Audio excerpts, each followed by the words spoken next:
So I'm not gonna spend too much time getting us warmed up today. I'm just gonna kind of get right into it. Basically, what I'm gonna do, if you were around for the first one, we talked about philosophically what anatomy of an action is, a concept to break down action. You find the poses quite quickly and using any kind of video reference. I went into Motion Builder and essentially just took two different actions and applied the same philosophy to it. But instead of just using it for reference, that was my scene. I just pulled only those poses and then I hit play just so you could see what that would look like. So it was basically just a kind of a proof of concept just to prove that it can work because whether you're using motion capture data or whether you're just posing a character, it's all the same at the end, right? So tonight I'm going to jump into Maya as promised, and I'm going to just work through this workflow just so you can sort of see that it really isn't rocket science. It is super, super straightforward. The magic really comes down to the poses. It's more magical than people think. I think this is way more powerful than the sort of the every 2 frame rule. Although if you're doing something extremely high fidelity and you want to get all those little nuanced details and you're working on a feature film, then maybe that makes more sense. But even if I was working on a feature film, I would still want to do it like this. Just the way my brain works. I like a less is more. I like to lay down a really nice sort of like minimalist base that I can then continue to add and add and add. Because another thing I can be showing here is my sort of like my 3-step approach to animating. I usually start with what I call the block, which is what I'm gonna be doing tonight. Typically that will be stepped depending on what kind of animation I'm making. Tonight's animation, I'll definitely step it out. So that stepping it out, of course, means that I'm going to use step keys. I sometimes get lazy and just use stepped playback in my time slider to do it. But I think just for all intents and purposes, to be a little bit more friendly to all software, I'll probably just use step keys tonight. And so the step keys for all the main poses, and then then what I'm doing there at that point is I'm just worrying about timing and staging, more or less. The idea being that I want to make sure I remove all the distractions. A lot of people don't work in stepped, and they actually are plagued with this sort of terrible fear whenever they don't work with step because when they've tried it in the past, they have a panic attack when they go from stepped keys to auto tangents, and there's a reason for it. And the cool thing is we'll be able to watch this happen to me. You'll see me do it and not have a panic attack because I'm so comfortable and familiar with that phenomena that happens where everything just looks like soup suddenly. There's several reasons for it, and I will dig into that as we work our way through this. I'm going to be doing this quick, so don't judge my final animation. It's certainly not going to be anything super crazy. Partly due to the fact I'm going fast, and also partly due to the fact that that I'm trying to keep this simple. I'm not going for something really over the top dramatic. I will definitely embellish the poses because that's what animators should do, but I'm not going to go for some sort of Academy Award with animation. I sometimes worry about doing demonstrations because of those reasons, but I'm going to leave my ego at the front door and do it anyways because I think this is going to be really great for a lot of you. This might open up a lot of sort of levels of understanding that some of you have been kind of itching for. I've seen it happen many times before when I show people the way I approached animation, the philosophy, and they're just like, oh my God, it makes so much sense suddenly. I don't know why. And if I could do that for you, then that's worth every single uncomfortable moment of me animating in front of everybody and feeling like it might not be good enough. All right. So as I sort of struggle with my own imposter syndrome tonight, hopefully it will be worth it. So without further ado, let's take a look over at my desktop here. I've already brought up the sync sketch that we used on the first night. And that sync sketch is, of course, just a simple jump, a boy jumping. And I've tagged those frames, as you can see down here in the interface, with these little orange ticks. So yeah, these are the frames right here that we are wanting to deal with, basically. I'm just using Rhino House and using the greater than and less than signs on my keyboard just to jump from pose to pose to pose to pose to pose to pose to pose. I have not used this rig before, so you're gonna see me do kind of like a kick the tire moment with this rig, which is basically me as an animator needing to take a look at the controls and understand them. and make sure that I'm making some good choices. There might be some setup that I need to do. So yeah, so kicking the tire. Now I used kicking the tires as my analogy here because it makes a lot of sense. I consider myself piloting this rig. I want to, before I step inside this rig, I kind of want to know how I drive it, how I steer it. And there's so many little things that you should be thinking about. It's all about planning. What are you animating? Should you prepare for it first? The rig might need some configuring in order to set it up for A, the animation that you're making, and B, your personal preferences. So the first thing I always look for is I jump in, I just kind of grab a bunch of the controls, and I get a look at what they have over in the channel box, because the channel box is usually going to have a friggin' collection of hidden gems over there. So I want to know what's at my disposal. This is a very simple animation, so I don't need too many tools or tricks, but knowing that this rig is just a rig with no interface, then and that I should check for that too. I didn't see anything in the download. There was no instructions. So my assumption is it's meant to just be used without a picker. It just go. Unless you want to use a picker, like I can't remember. There's a bunch of auto pickers that you can use that kind of you can configure with a rig. I don't bother with that. I mean, I just use the rig the way it's meant to be used, and I kind of move forward. I don't know if it's just because I'm old school or it's because I'm old in general, but that's just how I roll. I don't like to overcomplicate my life, but you do want to make sure that, like, I find that because it doesn't have any of these tools or interfaces, rigs will typically have more stuff in the channel box. So take a look, because there's going to be stuff probably. So you want to make sure you don't miss out on any of it. So basically the main thing is I want to see, like, are my arms in IK or FK space? They look like they're in IK or FK space because I don't see any handles at the end here. So I'm just going to validate that, and it's true. That looks like it's FK. That's great. We got some feet here with some controls. These are always the one that has lots of tricky stuff. So we have some extra stuff here for pivots, which is pretty standard. This guy here is probably the toe roll, and there it is. And this is going to be the heel roll, I assume. There it is. So, there's going to be some usual suspects, but don't assume anything. Take the 5 minutes. Take the 5 minutes.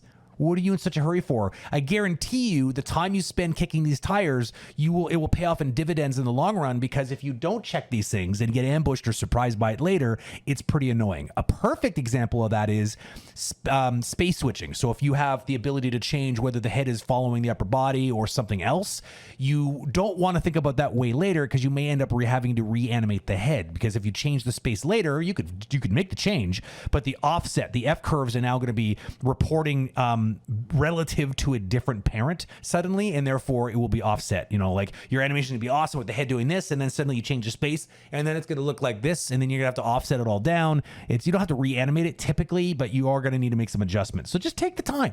Take the time. You may not catch everything, but catch as many things as you can is probably a good idea. I don't know what these little arrows here are, so they're intriguing me. What are they? Switch IK to FK. Oh, those are my switches. So that's how to get to IK to FK and vice versa. Okay, that's good to know. I'm not going to be messing with these. I'm going to leave the whole thing IK in the legs, and the upper body is going to be FK the entire time. I don't need anything because it's just a hop up onto a box. As a matter of fact, I'm probably going to do a hop off of a box because I like that action better than the one coming up. So it looks pretty basic. The one thing though I do like to typically do, knowing that I'm going to be just doing basically a hop forward, I'm going to probably want to have my head not following the hips, because I'll be probably doing a lot of stuff with the hips potentially. And I know I'm not going to be rotating. I'm always going to be looking in the same direction. Because of that, I can very easily, safely change my orientation of the head. Because you can see if I grab this, I love, by the way, rigs that have IK spines. They're my favorite. I really don't like FK spines. I really don't like them at all. I prefer drastically more of an IK feel to my rig. Now, there are exceptions. Sometimes depending on what you need, you want something that really feels wiggly or something like that and has some nice overlap, it's nice to have that FK, but that is usually like the exception to the rule, in my opinion, where I would prefer to have a lot more stability with controlling my upper body and my spine, and not have to like F with a whole pile of rotational joints that I'll have to fight with to do exactly what I want. I just like IK rigs and the other best part is I can easily do this nice squash and stretch business. Now, quick note, one has to be careful of these kinds of rigs for Unreal. or any game engine for that matter. It looks like this one doesn't do any squash and stretch, so it's fine. It just probably translations happening there, so you're probably okay. But if you want to make sure that the squash and stretch works in those, sometimes the rig has to be set up in a very special way. This is due to a bunch of technical reasons I don't have time to get into right now, but just take heed of that. Okay, so the cool thing is that you could still reuse a rig in cases like this. You just might not get the squash and stretch effect in the engine, and if that's a problem, you can just not animate the translate of the upper body, or just do it very minimal so it doesn't look weird that it's not preserving the volume. I don't need to be squash stretchy here. Seamus is in a metal friggin' suit, so naturally I wouldn't expect a lot of that anyways, and so therefore I really just might want a little bit to cheat things. Like I really like being able to cheat spine compression, for instance, with just a translate. I just love being able to do that. Okay, so this whole idea of wrap my head around this is just, again, it needs to be through the lens of what I'm going to animate here. I am going to want to control the head's orientation to keep it a bit more stabilized. So I'm assuming there's going to be control up here. What do I got? I got a top orient. That might be it. I bet you that's it right there. Let me turn this translate off. I'm assuming that, I don't know why it's called top. I'm assuming the head's going to stay there when I do this. Yeah, okay. So we're on the right path, but I don't want the translate. I want the rotate. So I'm going to put the translate back on, and I'll put the orient off, and I'm going to sort of hopefully safely assume that I'm going to get, oh, by the way, this is another thing that I'd like to do. Make sure you take the time and see if there's a display layer for the mesh. There should be. If there's not, you can make one, no problem. I definitely recommend putting it on reference, because nothing sucks more than trying to grab the controllers and always selecting the mesh. That drives me bananas. So just take a second to do it. I've seen animators do just continue working and always selecting the mesh and never taking the second to go over there and just turn that on to R and make their lives easier. It's like they're punishing themselves for some reason. Just do it. It's so much easier. You don't need to select this mesh. The mesh should just be unselectable. I mean, there's very seldomly is there a need for an animator to be selecting the mesh, unless you're trying to hide a part of it or something like that. And if that's the case, you can just disable that reference and then select it temporarily and turn it back on. I could go up and just unfilter, take off the mesh right here, the surfaces. I don't like doing that though, because there's a good chance that I might need to select other surfaces. So for me, I like to be a bit more specific and say, I don't want to be able to select this mesh as opposed to all meshes, because I will usually drive myself bananas and forget that I did this, and I'm trying to just grab a prop or something like that to make it hidden or whatever I might be doing. Your workflow is a very personal thing, so don't let me make comments like this and make you feel like you're doing it wrong. If it works for you, then friggin' awesome. I like utilizing this unless I know for sure that I'm in a really heavy scene with a lot of geo and I know I'm only going to be selecting other things. I can then safely turn off the geo filter here, or the surface filter. Okay, so let's just test this really quickly. And now we have this nice stabilization of the head, which is going to stop me from having to counter animate the head all the time. Like I said, this is going to work well for me because I'm only animating this one dimension going forward. I don't have to have the character turn around and do other things. It's really just, It's just, I know that I can get away with this. If I was doing something more complex and I was going to have Samus do some sort of ballet routine and do lots of spins, then there's a good chance that I would probably take the time to just have to worry about counter rotating or counter animating. All right, so let's get things going here. One thing I want to do is, let me just go back and take a look at my my reference again. I'm gonna build a little box just because it's not gonna feel right if I follow this reference and I jump from the ground and back to the ground, there's gonna be some things that are wrong timing wise, and I'm just gonna, rather than mess with all that stuff, I'm just gonna go ahead and, for the first example, the first time I do this in front of everybody, I'm going to kind of recreate the scenario as best as I can. So it looks like we have a box that's roughly, I don't know, I guess a little over a third the height of the character. So I can go and reproduce that reality very easily over here. Let me just go make a box, create polygon cube, and we'll make that cube nice and big. Definitely too small right now. And we'll make this, I don't know,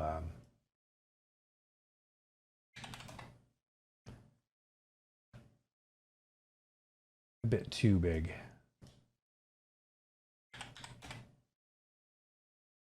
That feels about right. And I'll just scoot this right underneath him. Her, sorry. For the purists out there, and I am pretty much ready to go. It would probably be smart for me to make an environment layer, or I'll call it set, and then I'll make this referenced as well. So I just can't select it. All right, so let's, I'm going to use my little God node here to get the character kind of in its, I like using this node to position the character into the starting position, is usually the way most people will use it. So I'm just going to kind of try to get some traction here. I'm just going to start posing. And I'm looking at, I need to find a starting pose. So if we go back to my reference here, I'm actually, just to make my life a little bit easier, what I'll probably do here is I'm going to tear off this panel and I'm going to do this just to make it a little easier to switch back and forth here. I'm going to have it kind of like right here so that I can kind of see the character, and then I'll be flicking like this. I haven't installed anything that allows this to always be on top, and that might maybe be a bit annoying anyways. So something like this should work for tonight. So let's look for that first pose. The first pose is just basically a nice standing pose, but don't get tricked. I see a lot of people be like, oh yeah, it's standing pose. That looks close enough. I'll just bring the arms down and I'm done. Just, you know, it's just a starting pose doesn't mean a default pose. I think you want to make sure you take the time to at least give it a little bit of attitude and a line of action whenever possible.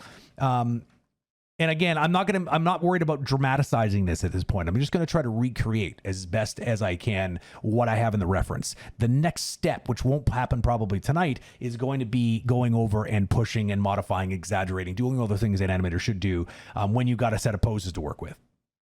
So I'm going to just try to, make this work for now. So you can see how straight the line of action is here, but then if you take a look over here, you got this sort of nice kind of like S curve in the spine. So I'm probably going to want to create something like that here just to, make sure that it's, it's a little bit more interesting. So I'm going to go ahead here and maybe just tip just a little bit like this, and then a little bit like this, and then bring this back a little bit like this, maybe, just to get a little bit of something going on there. And then I need to, if you take a look at the arms, they kind of hang, the forearms hang straight down and then they kind of hang out. This is pretty normal for hands, especially because you can see the hands are kind of being placed on the legs a little bit. So there's probably some friction stopping them from fully hanging straight down. Samus has a very big gun hand here. So I think that this hand might need to be a little bit different. Okay, so we're going to just drop those shoulders a little bit, put them down in a bit more of a more realistic. I find that the proportions for Samus is kind of awkward here. That's something I'm going to have to work around. And it's because of how wide the hips are here. That means that these arms are always going to have a hard time hanging straight down. So I'm going to have to probably play with that a little bit. I'm going to have to, accept that that's the reality here. And, and take note of how long this is taking me, right? I'm not trying to speed through this. The first poses, especially, I find are the ones that are going to take me the longest.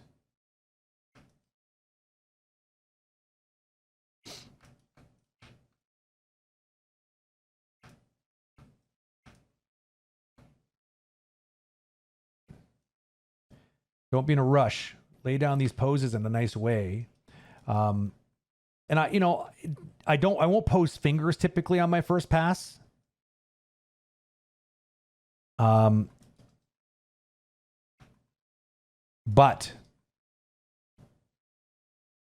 I will definitely at least try to pose like the hand orientation. Basically. And you know what I'll do to make my life a little simpler? I will pose the hand, but I'm just going to do on this first frame, just so that I can. It's a very big manipulator. Just so I can. Hold on, I'm trying to figure out which axis I'm supposed to be bending this on. This one here. Okay. I'm going to kind of make a fist, I think. I don't see, let me check here. I forgot to check this.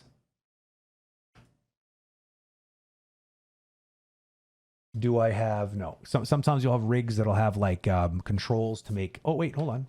Well, that's probably just a switcher. Yeah. Sometimes you'll have like hand poses, like multiple finger controls that you can use to quickly pose out something like the hands. But I don't see that here.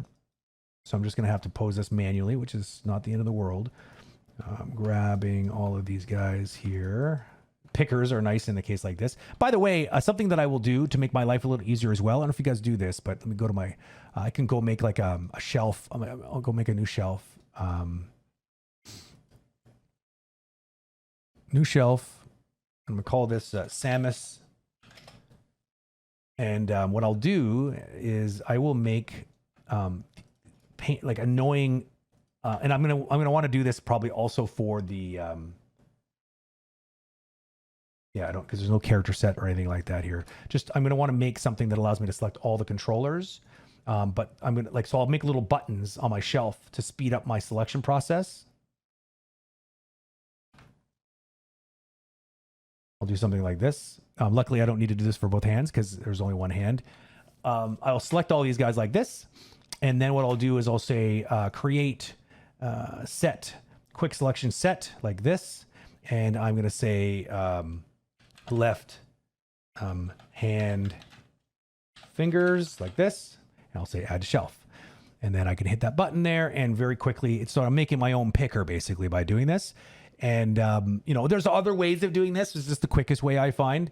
And if you're, you know, if you have rigs that are using, like if you want to make a script, you could do that if you're making, if you say you're using a bunch of rigs that are using the same name nomenclature, but the problem is most rigs won't. And so you know, these little scripts will pretty much only work on, you can make a smart script that can learn the naming convention, I guess, and maybe take a stab at that. But, you know, by the amount of time you'll, you know, maybe spend just messing with that, it might not pay off in the end.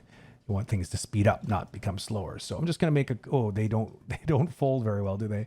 That's okay. Doesn't need to be perfect. I'll leave it like this. This rig also doesn't have carpals in the fingers, which is going to make life very annoying when I want to try to make a proper fist here, because it's hard to close the gap on between the knuckles. But I'll try to tweak this a little bit, make it a little bit better. And this thumb needs to come out a little bit more like this, something like that. Close enough. It's not amazing, but it's also not terrible. Oops.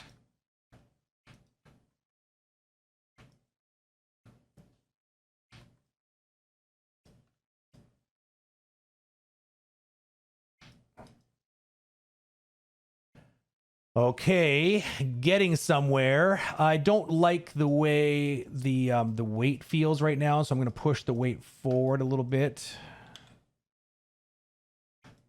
Put them on a little bit. Put her a little bit more on her toes. It's hard to see that nice line that I put in the back because the arms are kind of in the way.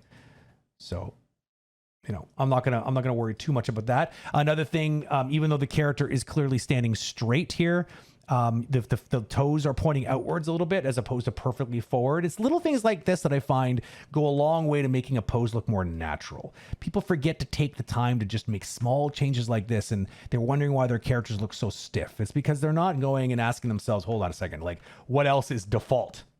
And let's make sure that we don't just let everything just look default.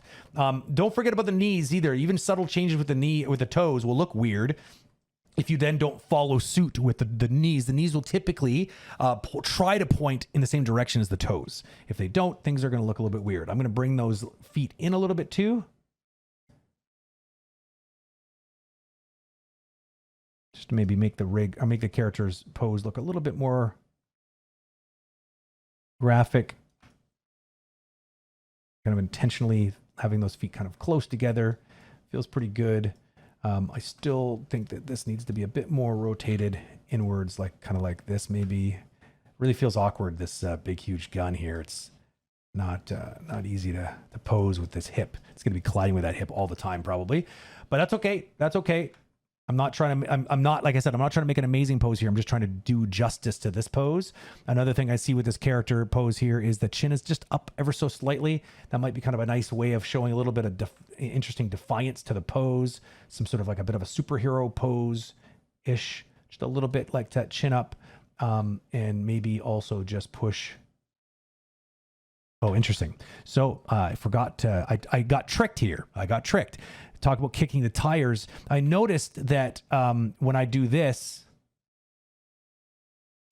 that the shoulder's not following, but I forgot to check to see what this is following, because as you can see, I don't like the fact that I do this and those arms come with it. I don't like animating like that. Depends on the scenario. Maybe that would make sense in some cases.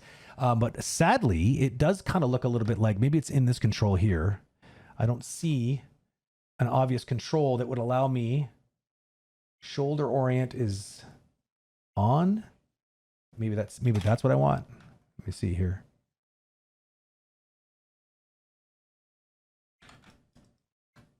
Yeah, that's what I want. Okay. Don't know why that control is there, because it's for me, it's clearly coming from there. So it should always be on the controller that's actually the one that's being influenced, but I guess whatever. And they're also more visible, so it'd be nice to put them on visible controllers. So it looks like that is the thing I need, is the shoulder orient. So let me just go turn that off here on both of these guys, shoulder orient. There we go. That is going to just allow me to be able to have, you know, some tweaks in orientation on this upper body. So yeah, now I should have a little bit more control here on not having to counter animate the arms, which is always a nice thing.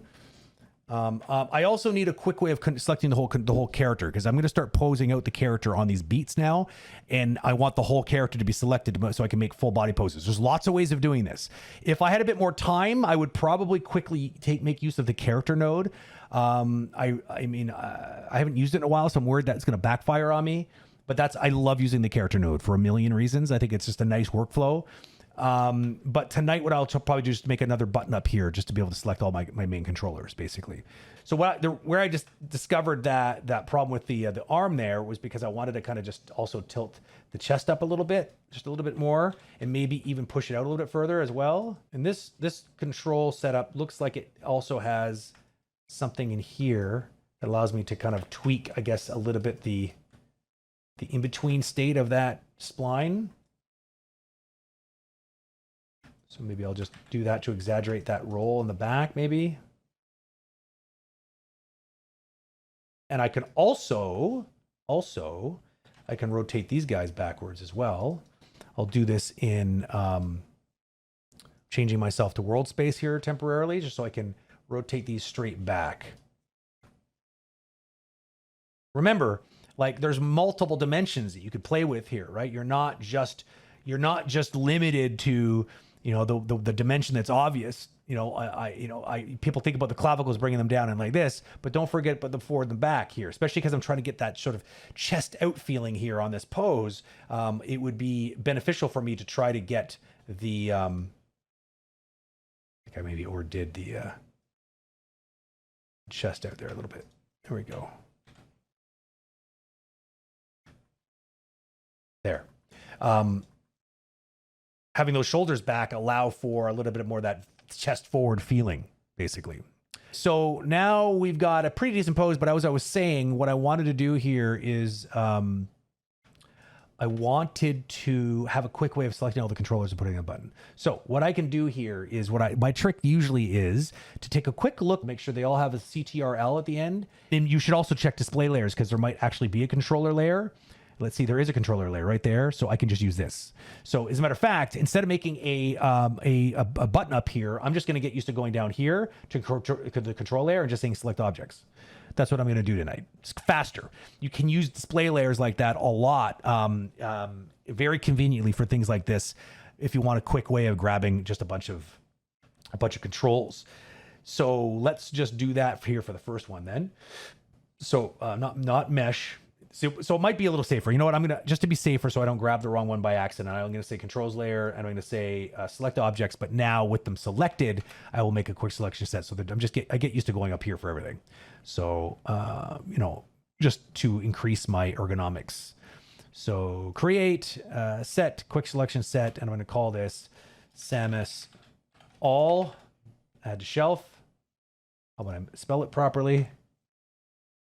There we go. And add to shelf. Good. So I got this and I got this for my hand. We're in business. So with that selected, I will hit S. I want to lock in that first pose. Absolutely. Now we are starting to roll. So this took me a while because this was part of my tire kicking process as well. Because as I'm doing this sort of these adjustments here and making that first pose, I'm also getting acquainted with the rig itself. You know, I'm taking the time to play with some things and I'm kind of warming up a little bit. So don't stress about how long it takes to get that first pose. Take the time necessary to get something that works really well and something that you know, and also give yourself the time to kind of play with the rig a little bit. Okay, cool. So let's find the next pose. So the next pose is going to be now. This is kind of annoying because my framing, so where my frames count start, I'm going to make my life a little easier right now and actually match my frame range because I can always shift it later. I just don't like having to do the math. I don't want to be thinking about it. I want to be able to look at a number and then put it on the same number. I don't have to be like, oh, okay, what's that minus a certain number? So what I mean by that is I can't change this because it's not I don't have a video clip. I can't just bring it to Premiere and start, cut the clip so it's earlier. So what I'm going to do instead is I'm just going to literally say, let's see, what is it? From 374 all the way to 453. I don't want to start at frame 374, but I can do that temporarily because why not? It allows me to speed up my process. A lot of animators will make their life difficult unnecessarily here. This is easy to just change my frame of reference here so that I start at 374 temporarily, get my animation blocked in, and then I just grab all those keys and move them back to 0. Right? Or do that really even all the way at the very, very end. There's no rush to get that to frame 0. That's very easy to do. And the time it takes to do that is a lot less than trying to do the math in your head and try to like convert, 374 equals 0. And now that means every other key pose has to be minus 374 to get the right number from starting from frame 0. That's just dumb. So let's go ahead and hit this button here and hit S again. So we have a key to begin with. Another thing I should be doing here, which I forgot to do, is I like to go in there and change my animation tangents because I'm going to be stepping this, like I said. So weighted tangent is good, but I want to make these stepped so it's linear because there's no stepped in the first out type or the in tangent, I mean, and stepped here. There we go. Save it. And let's just change this one here while we're at it to stepped. Okay, good. Now, what is our next pose here? Let's see. We got 399. We got it right there. Pretty easy. Let's just go and switch back here. I'm just going to look really quickly at this. Let me move this over here. Yeah, okay. Nothing special here. Pretty much just ducking down and pretty balanced, but with a little bit of a lean forward. Unsurprisingly, because the character does want to jump forward and up. So typically, you know, like he's pretty balanced here, but then while he gets down into that final low position, there is a little bit of a bias towards the toes here and it's going to continue. You can see the forward momentum is just going to continue to move right here all along. It's always there right from the very beginning. There's sort of like right after he gets into this part way down here, he's going to start to roll forward. So we'll need to break that down. So there's a bit of an arc there, but for now we're just going to worry about those poses. So let's go and take that 399 and let's just make the quick edit here.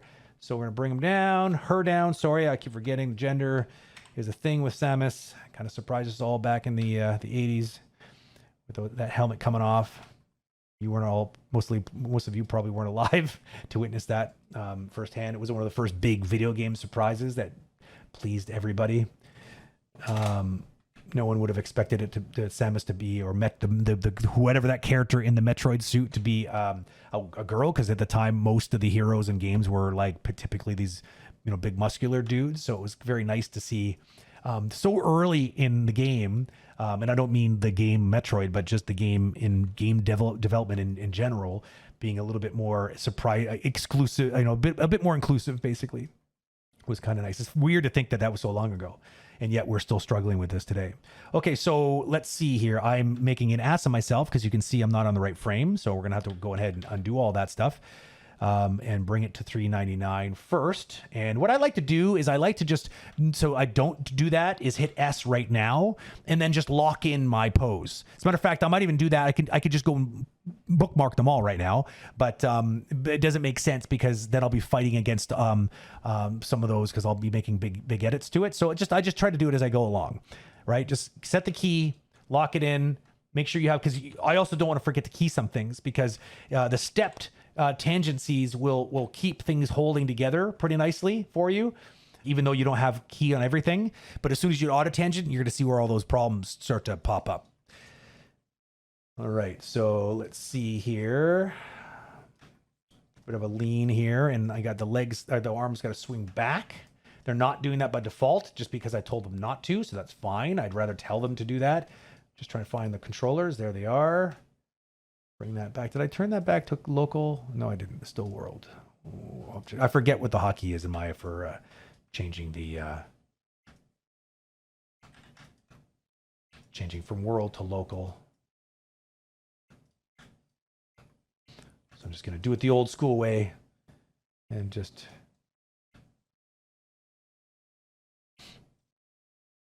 so I'm going to bend the arms, the elbows a little bit because that's what I'm seeing in the reference. We'll probably have a little bit more fun with this and just push them back a little bit more just to get a little bit more of a dynamic looking anticipation pose here. I'm not going to worry even about, like, I would typically be worried about twinning as well, but right now I'm not worried about that. I'm just blocking in the basic poses, not worrying so much about being super, super picky. And we'll take a look at the head. You see the head is definitely ducking down a little bit there. So I can go ahead and let that happen as well, because otherwise the head might feel a little bit stiff trying to like stay completely connected to only the, the world. That's not the right controller. There we go. Whoa. Okay, cool. Awesome. Let's just push forward just a little bit more here. Oh, that's what happened. I changed this to object by accident. Translate. There we go. I want to make sure that I have a good lean here. Because those arms are back, then I'm going to swing these back even further.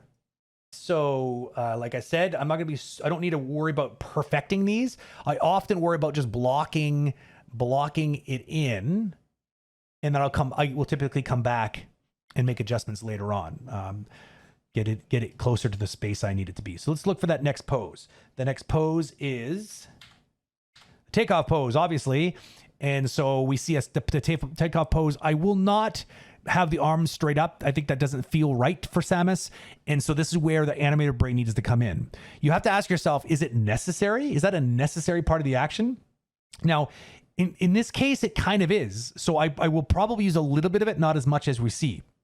Who can tell me why the arms are way up ahead? Talking about body mechanics here. So watch what he's doing with those arms. He's swinging them, right? You have different masses, right? The fact that you have the arm, which is an independent mass that just happens to be connected to your body, you can swing that arm and generate what's called angular momentum, which can be kind of converted into a linear momentum, especially when it sort of reaches a maximum sort of constraint. So by swinging those arms up, it brings the mass upwards, which helps actually contribute a little bit towards that upwards momentum. We see this a lot with gymnasts when they tuck their knees in. You'll see them jump, and then up at the top of the jump, they'll really ram their legs up, and just by recoiling their legs and folding them like this up and towards their body, that is momentum going upwards. It will help actually provide a little extra hang time and lift to that jump. Or a flip, for instance.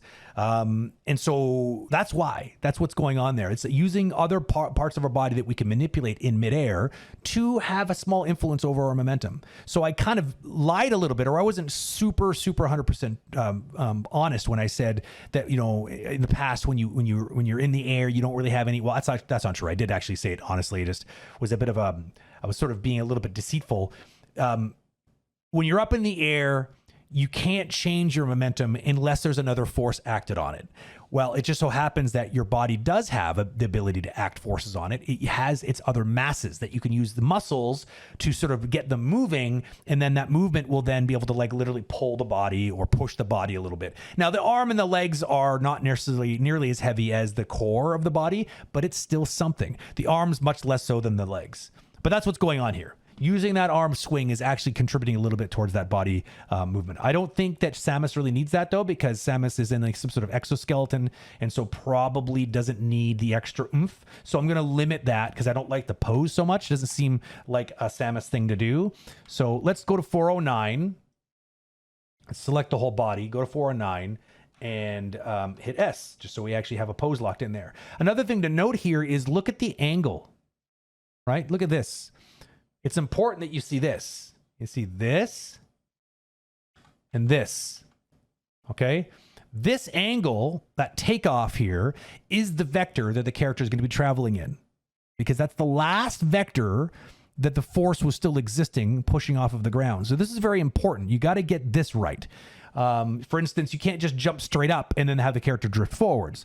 You need to make sure that the launch itself is indicating the direction the character should be traveling in, because that's where they're pushing in, right? So I can just grab this and do this. Basically, I'm going to bring the character up a little further because naturally I'm going to have to go and play with these toes here.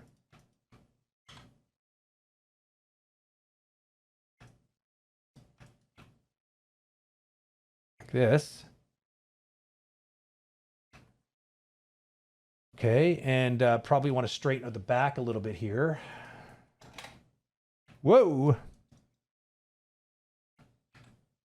Not completely.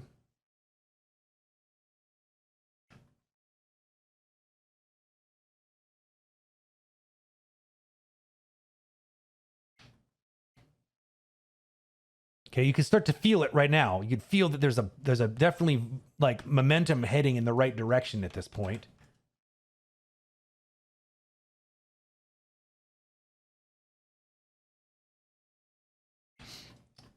And what's the head doing? The head is sort of looking straight forward pretty much. That makes sense. Let's do that.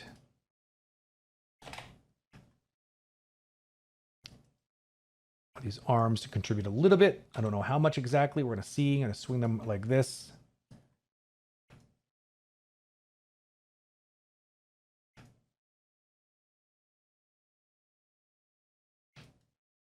Something like that would work. Oh, I guess these shoulders. Interesting. I just noticed that. These are kind of independent, so I'm going to have to... Ooh, that's an interesting problem to solve with this rig. The fact that I need to manage this business here. Doesn't look like it's... Hopefully that's not going to be a nightmare to interpolate between. We're going to find out, I guess.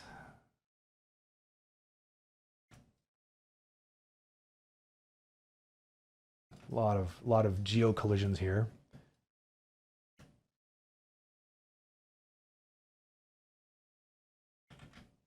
Ugh. It's a hard controller to select. Where is it? There it is.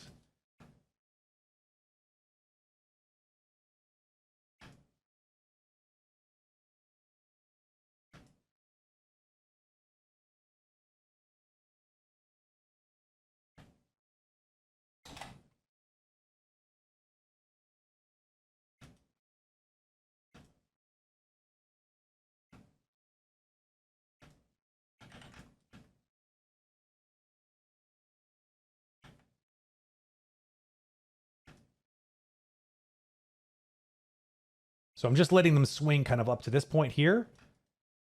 I'm not worried about bringing them all the way forward. I can see if I can kind of get away with something feeling a little bit more like this.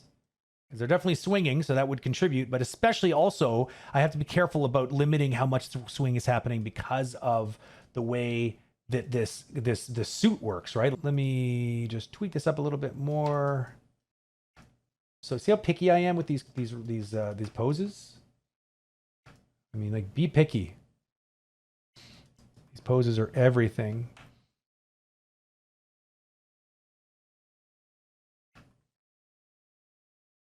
Okay, so I want to make sure that I have something that feels like a nice line of action that kind of runs right through here.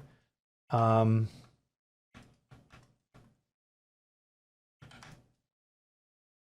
can shape this a little bit maybe just by tweaking that pelvis controller. Try to get that feeling good.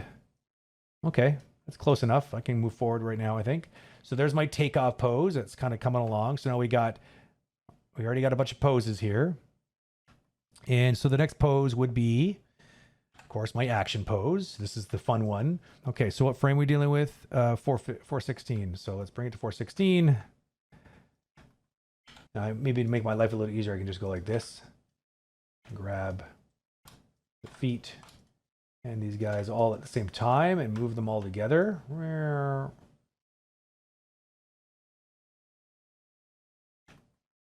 Right? And we're the top of the jump here, so my body will already start probably also preparing for the landing. So I like to kind of make it so like where she's really leaning forward here, maybe by this point there's less of a lean. And maybe there's a little bit more of a bias towards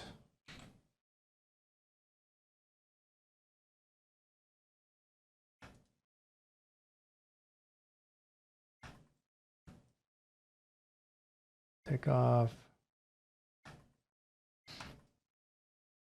What else am I seeing here? We got, yeah, so I want to make sure that, oops, I keep doing that. Yeah, okay.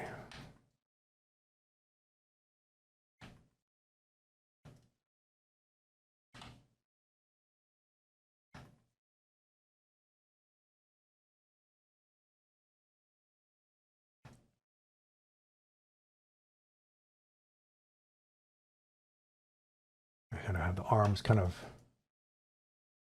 probably going to roll outwards a little bit here.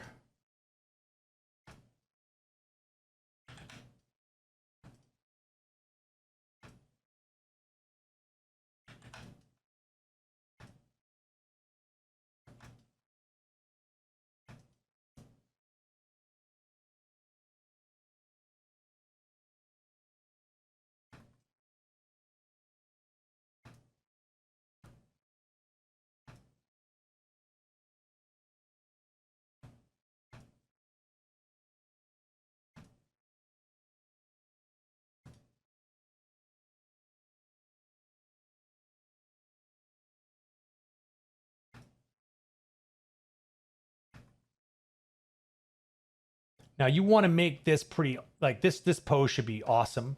We should be really thinking about making this like the real poster frame. So I might even want to go and take a look at some like reference of like some sort of superhero kind of comic booky pose for reference, because I'm not getting that from my reference. So I might want to consider looking elsewhere for it, because as long as I find something that would still work, then with this context, then we're gonna be okay. I'm not going to do that right now. I'm going to fight the urge to do that because I'm just trying to make it verbatim what I'm seeing.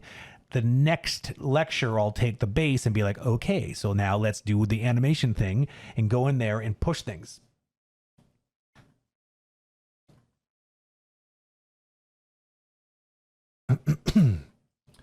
So now I'm going to go.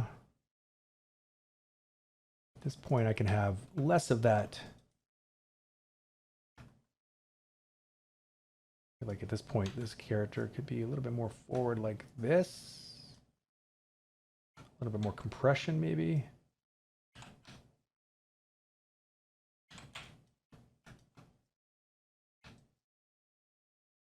I definitely want to at least play around with the legs though to make sure that they're not all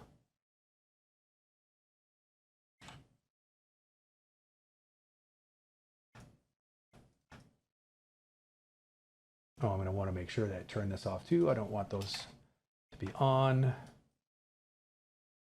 I like to make sure that I don't forget. I don't want to turn off things like this so that I can just manipulate ankles without trying to compensate for the fact that I've left on the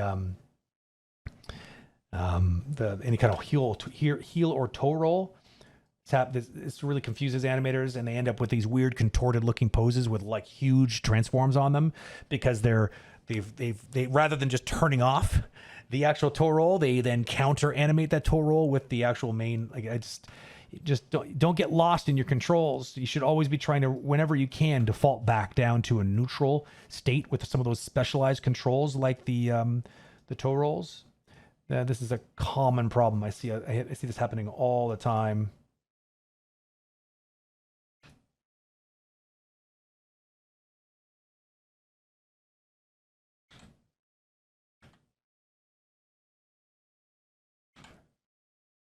Just trying to come up with some kind of cool looking pose on the feet. Doesn't have to be awesome. Like I said, I'm not trying to go for gold yet.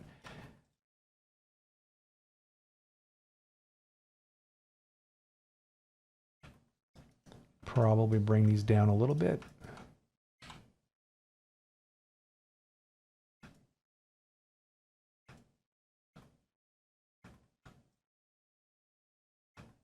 Okay. What I'll probably end up doing up in the air is having kind of like a cool pose where, you know, eventually I could turn it into like she jumps up and then shoots and then lands. That could be pretty awesome. But for now, we're just going to go with this basic jump to try to get that completed before we try to get extra fancy here. Let's play with this and bring it out a little bit. Same thing for this one. Actually, no, the toe's pointing this way, so it's actually a bit more like that. Maybe I should have this instead. Yeah. Okay, good. So I'm okay with this. It's not perfect, but it's something. And then I'm going to go back here and take a look at what my next pose is. I mean, look, this is taking me time, right? This is not like, you know, some people are a little fast with the rig. It's a new rig, so it's obviously going to take me a little extra time. You know, don't be in a hurry. This is what you want to nail. This is it. This is the foundation. You're laying down the foundation for everything else you're going to build on top of. So don't be in a rush. Do not be in a rush. To make my life a little easier here, by the way, I'll do a shortcut. I'm going to go and grab this takeoff pose, and I'm going to middle click and drag and bring it here. And then all I need to do is essentially bring this,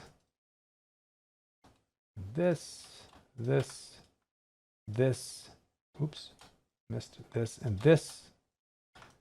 I will bring it where it needs to be here. Let me look through a kind of a left view just so I can get an idea as to what that arc should be. This might start being a good time for me to try looking at, what do you call it?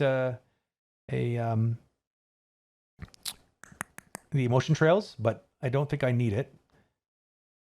Too hardcore for that.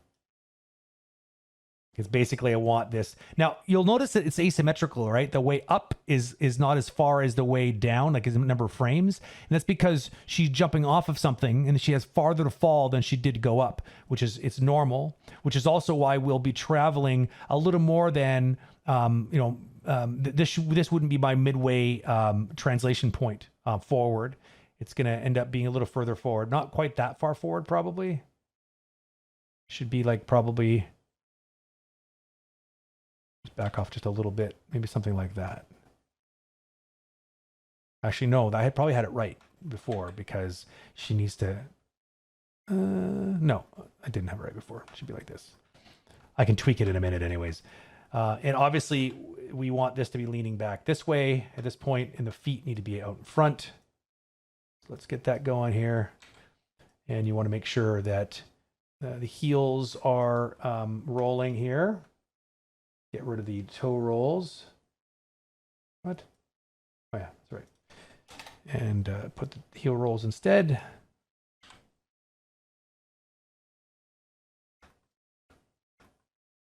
And then we're gonna have to bring them down, bring her down a little bit like that. Yeah, so it's a little bit too far forward. It feels weird. So we're just going to fix that really quickly by doing this. Back it up a little bit.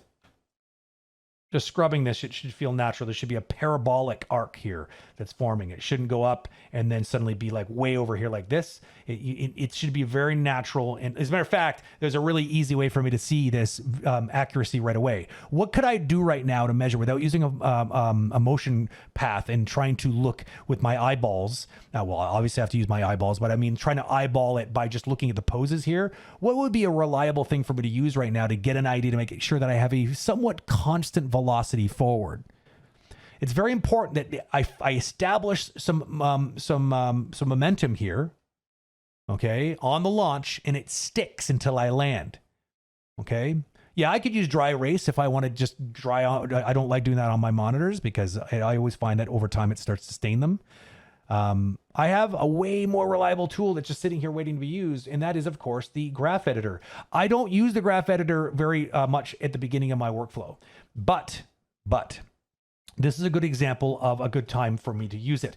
I can look at, let's say, something like the translate Z on the hips here as a good indicator. Translate Z, boom.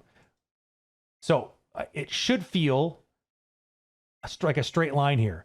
You know, it's stepped, but like I can just draw with my eyeballs through here and it looks pretty accurate. I did pretty good. And yes, using acetate on the top of the monitor would be a very smart idea if you're into drawing on top of monitors. That way you're not ruining your beautiful monitor. So, I mean, like I could also just set these just temporarily to linear just to see how well I did. And it's not bad for old man eyes. It could be a little bit further forward, but I think it's okay. It's within tolerance. A little bit further forward would slow it down. It's spiking. It's getting a little bit too fast. So I would have been way too fast. I compensate a little bit, but I didn't compensate enough. So let me go bring that back. And just because I'm a picky SOB, I will go and bring it back just all that much more.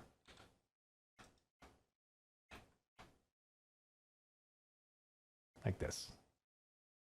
Cool. That's going to do it for sure. But you see what I did there, right? I'm reusing poses as much as I can. I knew that like I wanted something that looked a little bit like the takeoff, but just angled slightly differently. So use it. Damn well use it. It was quicker doing it like this than having to make all those manipulations on my own.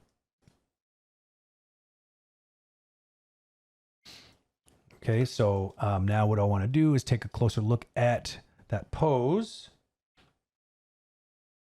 I don't like how bent forward he is, but I'm going to have a little bit of that going on.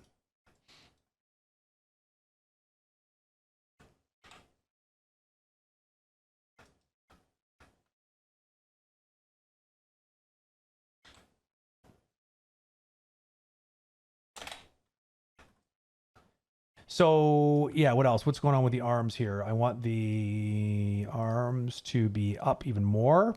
They kind of, oops, I keep doing that. I keep dragging the wrong time slider. Yeah, so they kind of go up and stay up and then land. I think that could be kind of cool. We'll try that. I'm not sure if I'm going to like it so much, but we'll see. I think at this point, what I would do here is just grab this guy and this guy. I think this is not going to work, right? Yeah, opposites. That drives me bananas. I'm going to bring this up like this and bring this one. Notice I'm using the screen space controller. I do this all the time. It's quicker to get my rotations where I need them to be, kind of blocking them in, rather than just using the, that can get you into lots of problems with gimbal lock though, so be careful. Your mileage may vary.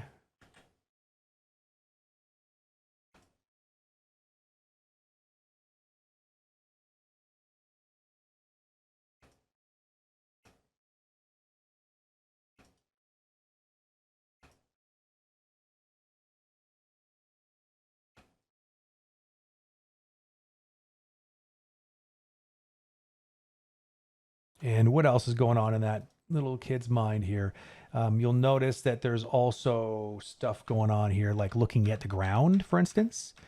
It makes sense that when you're landing that there's going to be a little bit of eyeballs on the ground. So bringing the head down a little bit, it's not a bad idea.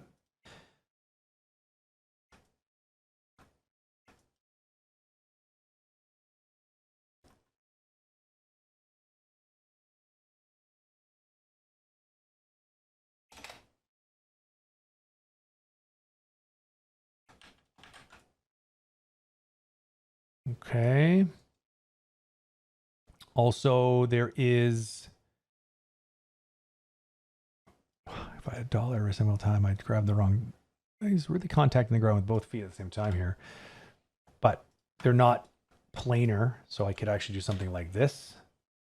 Just to make sure that there's...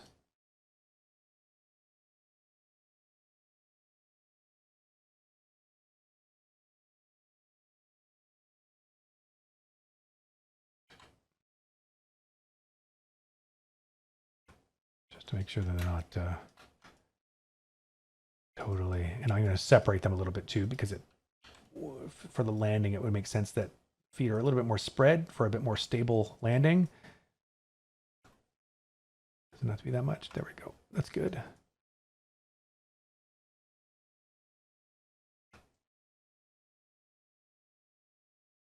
Okay, last pose. We're going to do the squash pose. So we're going to go right here, and we're just take a look very deep pose here, which is another good reason why I kept the feet a bit more separated. I might need to separate them even more. We can worry about that in a minute. So let's, what was that frame? That frame was 435. Let's bring it to 435 and set that key. And we're going to go and get the feet sorted out first. Guys, turn off the business.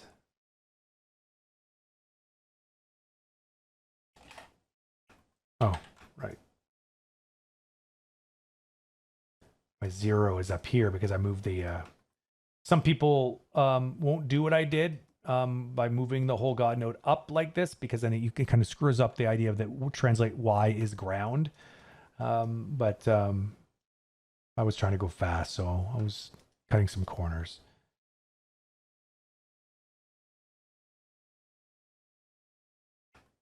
Now, I want you to notice something here. The landing, notice how the waist, the hip and the weight is behind the feet. That's important because there's some horizontal momentum.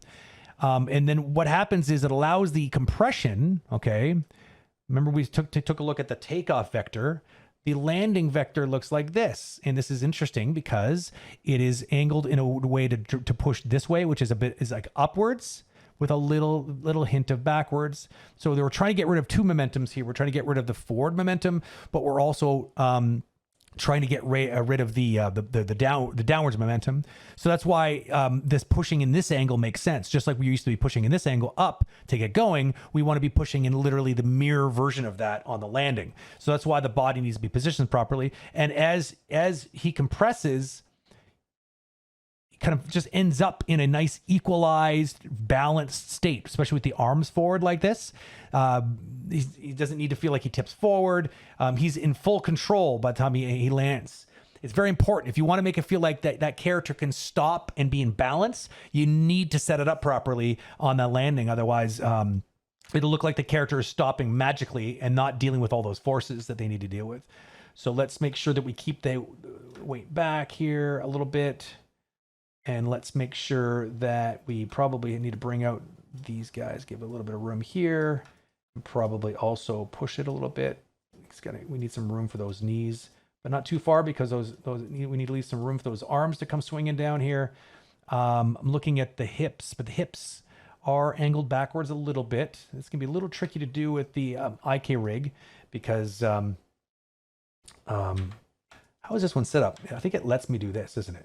Yeah, okay. So this might be a little easier for me to use these guys here a little bit to get me into the right position. So let's make sure I get this guy, this guy, this guy, this guy, and this guy. Well, actually, let me just bring this guy a bit more in line first. And then this. Well, let me just do this. Does that work? Yeah.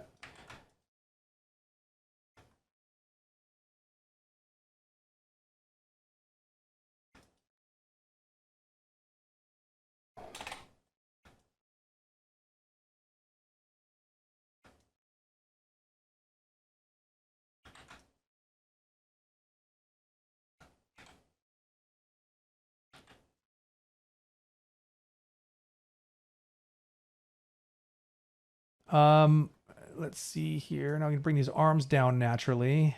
I'll just quickly get there by zeroing out those arms. It's going to make my life a little bit easier.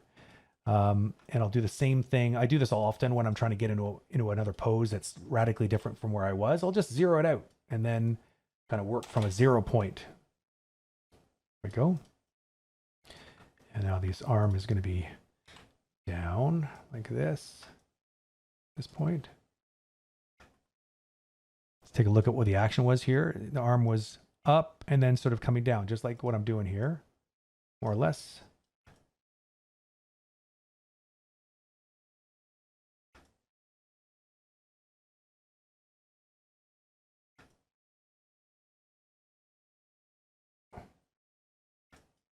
Probably swing in the, oops, don't want to break the elbow.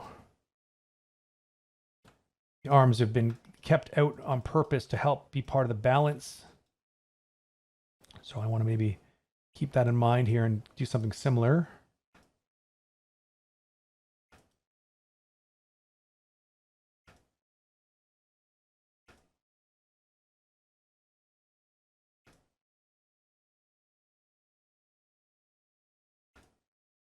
Having a hard time getting, I might need to not have the waist leaning backwards. I might need to have a little bit more flat there just to get it in the same pose, because proportions are obviously a thing, right? I'm not dealing with the same proportions that kid has.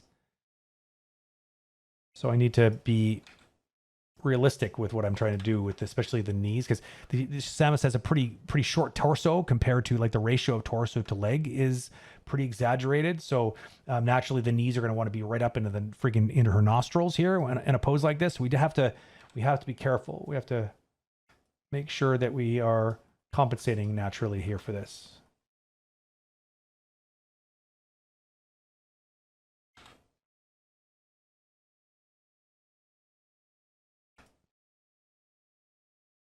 I don't like the way this is built in here. This metal thing is driving me crazy. I feel like it should be having some sort of like an average blend between what the shoulder's doing, what this thing's doing. Otherwise, it's going to be broken all of the time. I used to rig a lot. That's why I'm such a big picky SOB with rigs when I'm using them.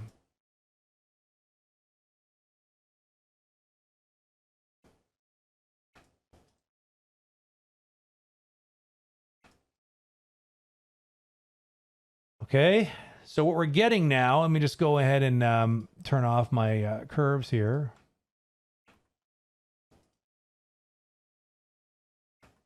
Right? Doesn't look like a lot yet. But those are my poses. I can now go back in. Obviously, I want to go and add a proper settle and recovery and settle here at the end. I'll probably just keep her down there in a cool like scout-like crouch. But like looking at this, the timing is blocked in there based on the real life. So we're going to want to play with timing. The poses we're going to want to mess with and make them a little bit more heroic in some cases, but not so much that we're throwing off the necessary body mechanics. You know, there's going to be a series of things that we're going to want to do here to, you know, tweak up from this point forward.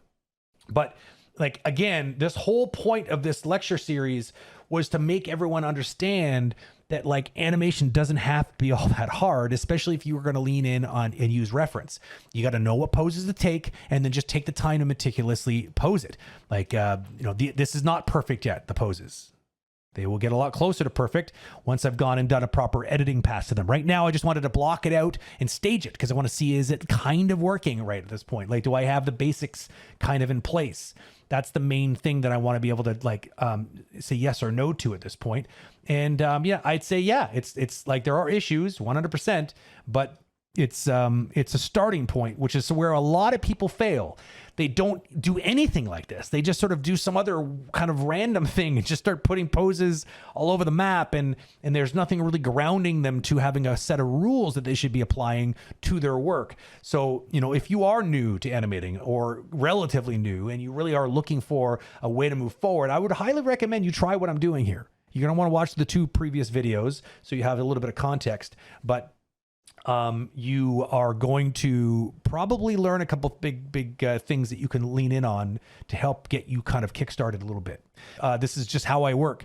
I work like this first to block it in, and then I kind of take a bit of a straight ahead approach when I'm sort of refining things. I allow myself to make some changes, but I just, for me, this is definitely the way to go. Like, it gives me much more control of the scene. The big problem with straight ahead in its purest sense is it's unreliable and hard to control, because the whole point is you let the animation sort of drive things, but that's not realistically what you'll be dealing with on the job. The job is going to be like, this is your number of frames and here's your composition. You're going to need to work within that sandbox. And the idea of straight ahead is kind of counter to that, in my opinion, because you're not really thinking about the constraints. You're thinking about the movement. And, you know, sometimes if you really go with the flow, you're going to have to recompose the cameras half the time. And more often than not, you're not going to be allowed to do that on a show. In video game production, same thing. They're going to have very specific metrics and constraints that you're going to want to try to hit. I mean, you'll see, you know, keep watching. You're going to see what's going to end up happening here towards the end. I'm going to end up with a bunch of poses like this that I'm going to perfect. And then towards the end, it turns into a very free-for-all where I start to like just make whatever changes I need to help just really let the motion flow properly, but within the boundaries of this sort of sandbox that I'm creating with this block. So stay tuned if you're curious on what it looks like towards the end. Because I think that there are a lot of straight ahead philosophies that I tend to lean in on when I'm finishing the shot. So thanks for hanging out. If you are new here, just a quick note that we do have a website called Agora.Community, and that is pretty much where our base of operations are. We have a lot of free content, and we also offer a service where you can book people like myself and people a lot more seasoned and even quite a bit more talented than myself as an expert that can review your work. So if you're looking for some feedback on your animation because you're learning on your own, or you really need some sort of guidance, or you're putting a demo reel together, you want some sort of advice on, then hit us up. Send some stuff our way, and we will get back to you. But you just have to look for the order a review button on our website. And we also have a Discord server. Talk to you soon. Cheers.